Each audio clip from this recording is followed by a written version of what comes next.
श्री गुरुचरित्र अध्याय 42 गणपतीला नमस्कार करून अध्यायाला सुरुवात करूया। मनात दृढ संकल्प करून माणसाने काशी क्षेत्री असलेल्या स्वर्गाच्या दारासारख्या विस्तीर्ण मणिकर्णिक घाटावर आणि महाद्वारापाशी जावे। तिथे जाऊन भगवान विश्वेश्वराची पूजा करावी। मोक्ष प्राप्तीसाठी पुन्हा मणिकर्णिका घाटावर यावं आणि ललिता देवीला नमन करून राजराजेश्वरी व शूलटंकेश्वराची पूजा करावी। मग त्यानंतर वाराहेश्वरीची पूजा करावी। केदारेश्वराचे मनात ध्यान घ्यावं। हनुमंतेश्वराची पूजा करावी आणि मग दुर्गा कुंडात पवित्र स्नान करावं। आर्य दुर्गा देवी आणि दुर्गे गणेशाची पूजा व ध्यान करावं आणि मला पुन्हा तुमचं दर्शन घडू दे अशी त्यांच्या चरणी प्रार्थना करावी। हे बालका, त्यानंतर तू विश्वक्सेन ईश्वराचे दर्शन घेऊन कर्दम तीर्थावर अत्यंत आनंदाने स्नान करावे। कर्दम कुमापाशी विहिरीपाशी जाऊन तिथे सोमनाथाची पूजा करावी। त्यानंतर ब्रह्मचर्य पाळणाऱ्यांचे विरूपाक्ष लिंगाची मनोभावे पूजा करावी। पुढे नीलकंठ देवापाशी जाऊन भावपूर्ण पूजा करावी आणि हात जोडून भक्तिभावाने कर्मेश्वराची आराधना करावी। देवापाशी भक्तीची याचना करत आम्हाला पुन्हा दर्शन द्या असं म्हणावे आणि तिथून वेगाने नागनाथाच्या पूजेसाठी जावे। पुढे चामुंडा देवीची पूजा करावी। मोक्षेश्वराचा महिमा जाणून घ्यावा आणि हे बालका, वरुणेश्वराची भक्तिभावाने पूजा करावी। वीरभद्राची पूजा करून दुसऱ्या दुर्गा देवीपाशी जावं आणि अघाचा नाश करणाऱ्या विकटाक्ष देवीची मनोभावे पूजा करावी। उन्नत भैरवाचे पूजन करावे। प्रख्यात अशा विमळा आणि अर्जुन देवाचे दर्शन घ्यावे आणि हे बालका, काळकूट देवाची पूजा करावी। तिथे राहणाऱ्या भैरवाची पूजा करावी आणि विशेषतः भृंगेश्वराची अत्यंत सुंदर अशी पूजा अर्चा करावी। गणेशाची पूजा करून विरूपाक्षाला नमन करून यज्ञेश्वराची आराधना करून मग विमलेश्वराची पूजा करावी। भीमचंडीचे दर्शन घेऊन चंडीविनायकाची गणपतीच्या पूजा करावी आणि सूर्य शक्ताक्ष व गंधर्वाची मनोभावे पूजा करावी। तिथल्या थोर ज्ञानेश्वरांचे दर्शन घेऊन पुढे अमृतेश्वराची पूजा करावी आणि अत्यंत सुंदर अशा गंधर्व सागराची भक्तिभावाने पूजा करावी। नरकाचा नाश करणाऱ्या भीमचंडीची पूजा करावी आणि तिच्यापाशी प्रार्थना करून आम्हाला पुन्हा दर्शन द्या असं मागावं। पुढे एका पायावर असलेल्या गणपतीची आणि भवानी मातेची, संगमेश्वर व भैरव यांच्या ब्रह्मचार्याची पूजा करावी। अत्यंत विख्यात असलेल्या भूतनाथ, सोमनाथ, कालनाथ आणि भैरव यांची पूजा करून कपर्देश्वर लिंगाची आराधना करावी। नागेश्वर आणि कामेश्वराचे दर्शन घेऊन पुढे गणेश्वराची पूजा करावी। विघ्नहर्त्या विघ्नेश्वराची व चतुर्मुख विनायकाची पूजा करावी। देहली विनायकाची पूजा करावी। 16 गणेशांचे पूजन करावे आणि उद्धव गणेशाच्या आज्ञेने त्यांची सुंदर पूजा करावी। अत्यंत थोर असलेल्या उल्कदेश्वराचे ते सुंदर लिंग आहे त्याचे दर्शन घ्यावे। पुढे 11 रुद्रांचे विधिपूर्वक पूजन करावे। त्यानंतर तपोभूमीकडे जावं आणि भक्तिभावाने पूजा करावी। अत्यंत धार्मिक अशा रामेश्वराचं व नंतर सोमनाथाचं पूजन करावे। तिथे थोर भरतेश्वर आणि सुंदर लक्ष्मणेश्वर यांचे पूजन करून मग शत्रुघ्नेश्वराची व भूमिदेवाची पूजा करावी। नकुळेश्वराचे पूजन करून रामेश्वराचे ध्यान धरावे आणि मला पुन्हा दर्शन द्या अशी प्रार्थना करावी। पुढे एक मोठे आणि श्रेष्ठ लिंग आहे ज्याचे नाव सिद्धेश्वर आहे, त्याच्या आणि पाशपानी विनायकाची सुंदर पूजा करावी। या देवांची पूजा करून पृथ्वीश्वराला नमन करावे। गरुड कुंडातील स्नान करून मग कपिलधारा तीर्थावर स्नान करावे। वृषभध्वजाची पूजा करून ज्वालामुखसिंहाच्या चरणी वंदन करावे। वरुणा नदीच्या संगमावर स्नान करून श्राद्धाची पितृकर्मे पूर्ण करावीत। संगमेश्वराची पूजा करावी। सर्व गणेशांमध्ये श्रेष्ठ असलेल्या विनायकाचे पूजन करावे। पुढे ब्रह्मचार्याने भक्तिभावाने भगवान केशवाची पूजा करावी। प्रल्हादेश्वराची पूजा करावी। कपिला तीर्थावर स्नान करावं आणि त्रिलोचनेश्वराची अत्यंत भक्तीने पूजा करावी। पुन्हा मंगळागौरीची पूजा करावी। गभस्तेश्वराची महिमा जाणून घ्यावी आणि वामदेव स्थानावर राहणाऱ्या पर्वतेश्वराची पूजा करावी।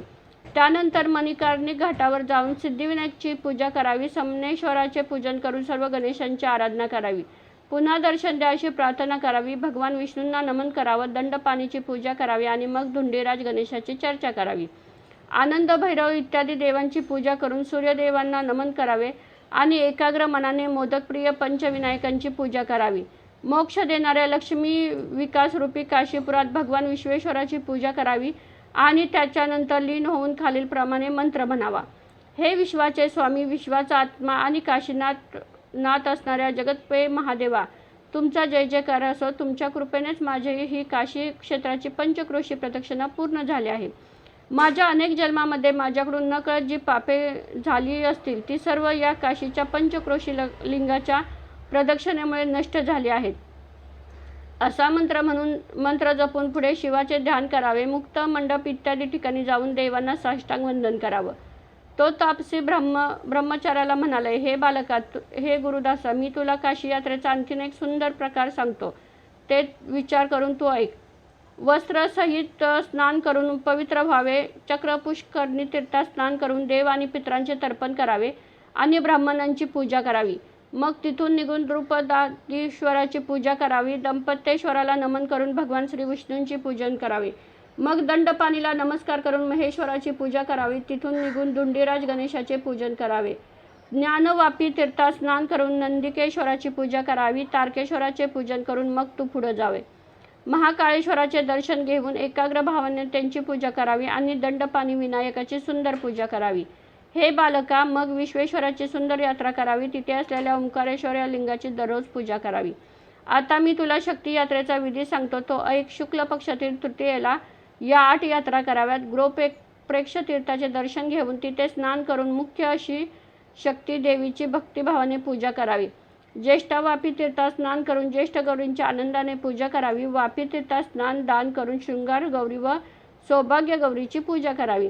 विशाळ गंगा तीर्थात स्नान करून विशाळ गौरीची पूजा करावी आणि ललित तीर्थात स्नान करून ललिता देवीची पूजा करावी. भवानी तीर्थात स्नान करून भवानी मातेची पूजा करावी आणि बिंदू तीर्थात स्नान करून मंगळा गौरीची पूजा करावी. इतक्या सर्व शक्ती देवींची पूजा करून मग लक्ष्मी देवाचे पूजन करावे. या विधीने भक्तिपूर्वक ही सुंदर यात्रा करावी. चतुर्थी तिथीला सर्व गणेशांची यात्रा व पूजा करावी आणि गौरीपुत्र गणपतीला मोदकांचा नैवेद्य द्यावा, जेणेकरून काशीत राहणाऱ्या कोणतेही विघ्न येत नाही. मंगळवारी आणि रविवारी भैरवनाथांची यात्रा करावी. षष्ठी तिथीला अत्यंत प्रीतीने तुम्ही त्या सुंदर यात्रेला जावं. रविवारच्या सप्तमीला सूर्यदेवाची यात्रा करावी आणि नवमी, अष्टमी व सोमवारी इतर आवश्यक यात्रा तुम्ही कराव्यात. अशी ही काशी विश्वेश्वराची यात्रा तू संपूर्ण परिवारासह करावीस आणि आपल्या नावाने तिथे सोमेश्वर लिंगाची प्रतिष्ठापना करावी. त्या ब्रह्मचार्याला त्या तापस्याने इतकी सर्व यात्रेची माहिती सांगितली आणि म्हणाले, या विधीने तू आचरण केलेस तर तुझी सर्व इच्छा पूर्ण होईल. तुझ्यावर तुझ्या गुरूंची पूर्ण कृपा होईल. तुझ्यावर भगवान शंकरही प्रसन्न होतील. मनात हा दृढ निर्धार करून आणि सतत गुरुस्मरण करत राहा. एवढं सांगून तो तापसी पुरुष तिथून अचानक अदृश्य झाला. ते पाहून तो ब्रह्मचारी अत्यंत आनंदाने म्हणाला, हेच माझे खरे गुरु आहेत. अशा प्रकारे तो कुमार आपल्या गुरूंचे स्मरण करत असताना साक्षात भगवान शंकर आपल्या मूळ रूपात त्याच्यासमोर प्रकट झाले. त्याची ती भक्तिपूर्ण पूजा पाहून भगवान शिव प्रसन्न झाले आणि म्हणाले, वर माग. तेव्हा त्या कुमाराने घडलेला सर्व वृत्तांत शंकराला सांगितला. त्या कुमाराने शंकराजवळ जे जे मागितलं ते सर्व त्यांनी त्याला दिलं. त्याने आपल्या गुरूंच्या कन्येचा व पुत्राचा संपूर्ण विस्तार शंकराला सांगितला. भगवान शंकरांनी समाधानी होऊन त्याला इच्छित वर दिला आणि म्हणाले, हे बाळा, माझा हा वर आहे की तू सर्व विद्यांमध्ये अत्यंत कुशल व निपुण होशील. मग तो तिथून निघाला. त्याने अग्नीत जी आहुती दिली होती त्यामुळे साक्षात शूलपाणी प्रसन्न झाले. शिव प्रसन्न झाल्यावर जगात कोणतीही गोष्ट अशक्य आहे. त्याने आपल्या गुरूंच्या कल्याणासाठी जे जे मागितलं होतं ते सर्व त्या आहुतीच्या प्रभावाने त्या क्षणी त्याला प्राप्त झाले. भगवान शंकराच्या कृपेने सर्व काही सुकर झाले. त्या शिष्याने प्राप्त झालेल्या सर्व वस्तू आणून आपल्या गुरूंच्या चरणी अर्पण केल्या आणि आदरपूर्वक गुरूंच्या पत्नीला तसेच त्यांच्या मुलामुलींना वंदन केलं. आपल्या शिष्याचे हे अद्भुत कार्य पाहून गुरूंना अत्यंत आनंद झाला. त्यांनी शिष्याला प्रेमाने मिठी मारली आणि म्हणाले, हे वत्सला, तू ज्ञानाचा सागर आहेस. तुझ्या भक्तीमुळे माझे सर्व संकट दूर झाले. असा श्रेष्ठ वर मिळून तो महाज्ञानी शिष्य धन्य झाला. ही सर्व कथा भगवान शंकर स्वतः देवी पार्वतीला सविस्तर सांगत आहेत. भगवान शिव देवी पार्वतीला म्हणाले, हे पार्वती, गुरुभक्ती अशी अगाध आहे. ज्याच्या मनात गुरुबद्दल असा एकनिष्ठ भाव असतो त्याला सगळी इच्छित फळे मिळतात. हा संसार म्हणजे एक अथांग सागर आहे. हा भवसागर पार करून जाण्यासाठी फक्त श्रीगुरूचे समर्थ आहे. साक्षात प्रेममूर्ती परमेश्वर ही गुरूंच्या भक्तीच्या अधीन असतो. म्हणूनच सिद्धांतानुसार श्रीगुरू हेच साक्षात प्रेममूर्ती आणि देवाचे रूप आहेत. सर्व वेदशास्त्रांनीही तेच सांगतात की गुरूंच्या कृपेशिवाय या संसारात उद्धार नाही. सिद्ध नामधारकाला सांगतात. ती कथा ऐकून तो सायदेव अत्यंत आनंदी झाला आणि त्याने श्रीगुरूंना नमस्कार केला व म्हणाला, मला अशी संमती देणारे गुरुराया, तुम्हीच माझे कृपा सिंधू स्वामी आहात. सायदेव म्हणाला, स्वामी तुम्ही मला हे काशी यात्रेचे संपूर्ण विधान इतकं सविस्तर सांगितलं की मला असं वाटतंय की मी त्यावेळी तुमच्यासोबत काशीत उपस्थित होतो. माझ्या या अनुभवावरून मला हे समजलं की स्वामी स्वतः साक्षात काशीपुरात वास करतात. मी जागृत अवस्थेत आहे की स्वप्नात हेच मला समजना झालं आहे. असे म्हणून त्या सायदेवाने त्याच वेळी श्रीगुरूंच्या चरणकमळावर लोटांगण घातलं आणि अत्यंत गदगद अंतकरणाने भावभक्तीने त्यांची स्तुती करू लागला. हे परमपुरुषा, परात्वरा, परमहंसा, भक्तांच्या हृदयात निवास करणाऱ्या श्री नरसिंह सरस्वती महाराज तुमचा जय जयकार असो. सायदेव म्हणतात, स्वामी तुम्ही साक्षात ब्रह्मा विष्णू महेश या त्रिमूर्तींचे अवतार आहात. तुम्हीच या जगाचे गुरु आहात. परंतु आमच्यासाठी तुम्ही मनुष्याच्या रूपात अवतरलेले कृपेचे सागर आहात. अशा प्रकारे त्या ब्राह्मणाने श्रीगुरूंची मनोभावे आवळणी केली आणि म्हणाला, धर्म अर्थ काम मोक्ष हे चारही पुरुषार्थ मिळवून देणारे साक्षात काशीचे विश्वनाथ तुम्हीच आहात. श्रीगुरूंचा सायदेवाला उपदेश व वंशजांना वरदान.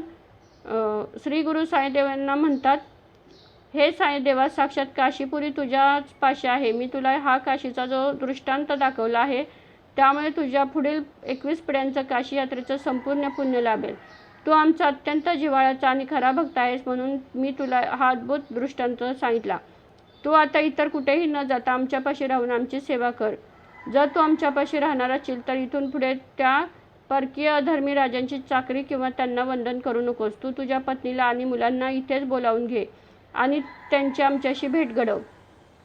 सायदेवाचा असा निरोप व आज्ञा देऊन श्रीगुरू आपल्या मठात निघून गेले. श्रीगुरूंच्या वास्तव्यामुळे सर्व भक्तांमध्ये नेहमी आनंदाचे वातावरण असे. श्रीगुरूंची आज्ञा घेऊन तो सायदेव घरी गेला आणि काही दिवसांनी आपल्या पत्नी व मुलांसह श्रीगुरूंच्या दर्शनासाठी मठात परत आला. भाद्रपद महिन्यातील शुक्ल पक्षातील अनंत चतुर्थीच्या दिवशी तो सर्व शिष्य अत्यंत एकाग्र आणि शुद्ध भावाने श्रीगुरूंच्या भेटीसाठी आले. मठात येताच त्या सर्व शिष्यांनी सायदेव व त्यांच्या परिवाराने तन मन धनाने श्रीगुरूंच्या चरणावर साष्टांग लोटांगण घातले. गुरूंचे चरण धरले आणि आनंदाश्रूंनी त्यांचा कंठ दाटून आला. त्यांनी त्याच वेळी हात जोडून श्रीगुरूंचे स्तोत्र गाण्यास सुरुवात केली आणि म्हणाले, हे शिवाचे रूप धारण करणाऱ्या दत्तात्रय तुम्हाला नमस्कार असो. ब्रह्मा विष्णू आणि महेश या तिन्ही देवांचे मूर्तिमंत रूप तुम्हीच आहात. गंगेमध्ये स्नान केल्याने माणसाची सर्व पापे नष्ट होतात. चंद्राच्या दर्शनाने मनाचा व शरीराचा ताप दूर होतो आणि कल्पवृक्षाच्या सावलीत बसून जी इच्छा करावी ते फळ प्राप्त होतं. वर सांगितलेल्या गंगा, चंद्र आणि कल्पवृक्ष या तिन्हींचे वेगवेगळे विशिष्ट गुण आहेत. परंतु श्रीगुरूंच्या चरणांचे केवळ एकदा दर्शन घेतले तरी या तिन्हींचे एकत्रित फळ एकाच वेळी प्राप्त होते. या प्रकारे सायदेव आणि त्यांच्या परिवाराने श्रीगुरूंची मनोभावे खूप स्तुती केली. ती ऐकून श्रीगुरू अत्यंत आनंदी व प्रसन्न झाले आणि त्यांनी आपल्या भक्ताला अभय देऊन आश्वासित केले. सिद्धयोगी आपल्या शिष्याला म्हणतात, हे नामधारका, मी तुला त्या दिवसाची गोष्ट काय सांगू. त्या संन्यासी रूपी श्रीगुरूंच्या अंतःकरणात आपल्या भक्तांबद्दल किती अथांग आणि वात्सल्य कृपा दाटून आली होती याचे वर्णन करणे अशक्य आहे. ज्याप्रमाणे माणूस आपल्या स्वतःच्या पत्नी आणि मुलावर अत्यंत जिव्हाळा व प्रेम ठेवतो, अगदी त्याचप्रमाणे श्रीगुरूंनी तुझ्या सायदेवाची अतिशय प्रेमभावाने आणि आपुलकीने विचारपूस केली. श्रीगुरूंनी सायदेवाला त्यांच्या घरी परिस्थिती, सुख समाधान आणि पत्नी मुलांच्या आनंदाची विचारपूस केली. त्यावर त्या ब्राह्मणाने अत्यंत सुंदर आणि सविस्तर सर्व हकीकत श्रीगुरूंना सांगितली. सायदेवाने आपल्या पत्नीसह श्रीगुरूंच्या चरणावर लोटांगण घातला आणि घरात सर्व काही ठीक व आनंदाचे असल्याचे सांगितले. त्यानंतर त्यांनी आपल्या दोन्ही मुलांना श्रीगुरूंच्या चरणावर ठेवून त्यांचे आशीर्वाद घेतले. सायदेवाच्या त्या 2 मुलांपैकी मोठ्या मुलाचं नाव नागनाथ होतं. त्याच्यावर श्रीगुरूंची विशेष कृपा झाली आणि त्या कृपेचा सागर असलेल्या श्रीगुरुनाथांनी स्वतःचा वरदहस्त नागनाथाच्या मस्तकावर ठेवला. श्री गुरुराज त्या ब्राह्मणाला म्हणाले, तुझ्या या मोठ्या मुलाला दीर्घायुष्य लाभेल. तो पूर्ण आयुष्य जीवाभावाने जगून जाईल आणि भविष्यात त्याची वंशवृद्धी खूप मोठी होईल. त्याला पुष्कळ संतती लाभेल. हा तुझा मुलगा आमचा अत्यंत श्रेष्ठ आणि प्रशंसनीय भक्त ठरेल. तसेच सायदेवाला उद्देशून म्हणाले, तू आता इथून पुढे कोणत्याही परकीय अधर्मी शासकांची चाकरी किंवा सेवा करू नको आणि त्यांनाही नमनही करू नको. श्रीगुरूंनी पुढे बजावून सांगितलं की ज्या दिवशी तू पुन्हा त्यांच्या सेवेत जाशील किंवा त्यांना शरण जाशील त्या दिवशी तुझ्या जीवाला मोठा धोका किंवा हानी निर्माण होईल. असा मोलाचा सल्ला त्यांनी त्याच वेळी दिला.